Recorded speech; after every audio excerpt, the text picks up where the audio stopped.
Hello everyone, disclaimer पढ़ें और follow करें। पिछली क्लास में हमने पढ़ा था सुपर एलिवेशन के बारे में। उसमें एक टर्म आया था ट्रांजिशन कर्व करके। तो जैसे ये हम डायग्राम में देख रहे हैं, ये स्ट्रेट रोड है, सीधी रोड है।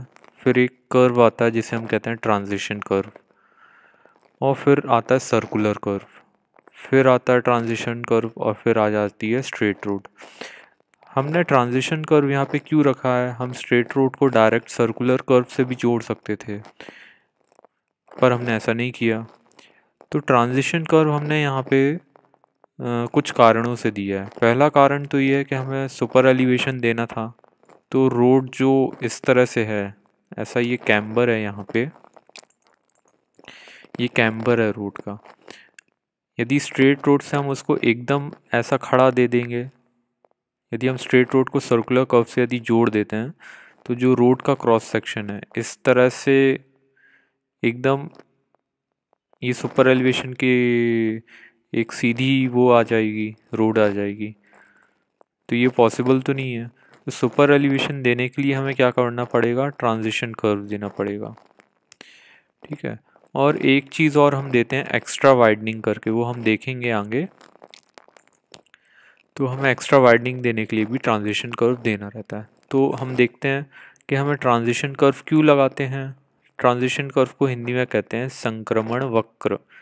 पहला है, सीधे मार्ग में वक्रता में धीरे धीरे वृद्धि होती है, जिससे अपकेंद्र बल का प्रभाव अचानक नहीं पड़ता और यात्रियों को झटका नहीं लगता।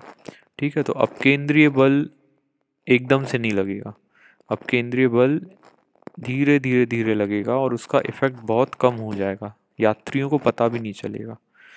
ठीक है, इसलिए हमें ट्रांजिशन कर्व देना है, स्ट्रेट रोड को डायरेक्टली सर्कुलर कर्व से नहीं जोड़ना है। दूसरा पॉइंट है कि सड़क को आवश्यक भार उत्थान धीरे धीरे क्रमिक दिया जाता है, जिससे कि वाहन को वक्र पर चढ़ने में आसानी रहे। ठीक है, तो सुपर एलिवेशन को देने के लिए भी ट्रांजिशन कर्व हम देते हैं। तीसरा क्या है? एक्स्ट्रा वाइडनिंग को देने के लिए भी हम देते हैं। एक्स्ट्रा वाइडनिंग क्या होता है हम आगे पढ़ेंगे। फिर रहता है कि वाहन वक्र पर सतही घर्षण कम होता है। यदि हम सुपर एलिवेशन देते हैं, ट्रांजिशन कर्व देते हैं सॉरी, तो टायर कम घिसते हैं। और आखिरी कारण क्या है कि वाहन के वक्र पर बाहर की ओर सरकने की संभावना समाप्त हो जाती है।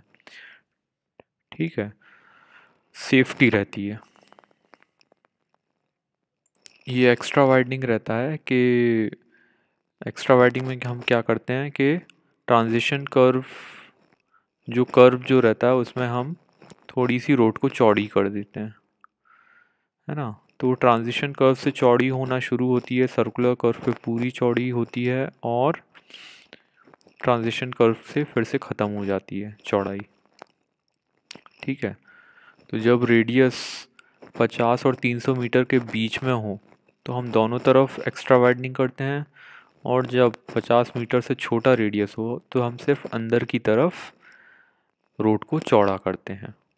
ठीक है, तो इसमें हम ट्रांजिशन कर्व का प्रयोग करते हैं।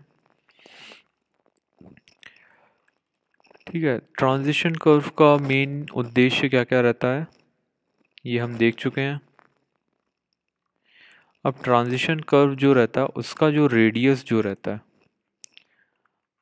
ठीक है, रेडियस आर, वो इन्फिनिटी से स्टार्टिंग पॉइंट पे क्या रहता है? स्ट्रेट रोड पे इन्फिनिटी इन्फिनिटी रहता है, क्योंकि रोड क्या स्ट्रेट है तो उसका कर्व इन्फिनिटी रहेगा।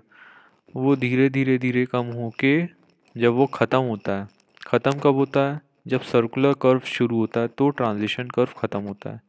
इस पॉइंट पे इसका रेडियस कितना हो जाता है? रेडियस ऑफ सर्कुलर कर्व के बराबर हो जाता है। मतलब रेडियस इन्फिनिटी से घट के आर तक हो जाता है। ठीक है, फिर आईआरसी के अनुसार जो ट्रांजिशन कर्व है उसका शेप रहना चाहिए स्पाइरल हॉरिजॉन्टल अलाइनमेंट के लिए, और क्यूबिक पैराबोला होना चाहिए वर्टिकल अलाइनमेंट के लिए। ठीक है, तो हॉरिजॉन्टल और वर्टिकल अलाइनमेंट हम आगे पढ़ेंगे। Thank you.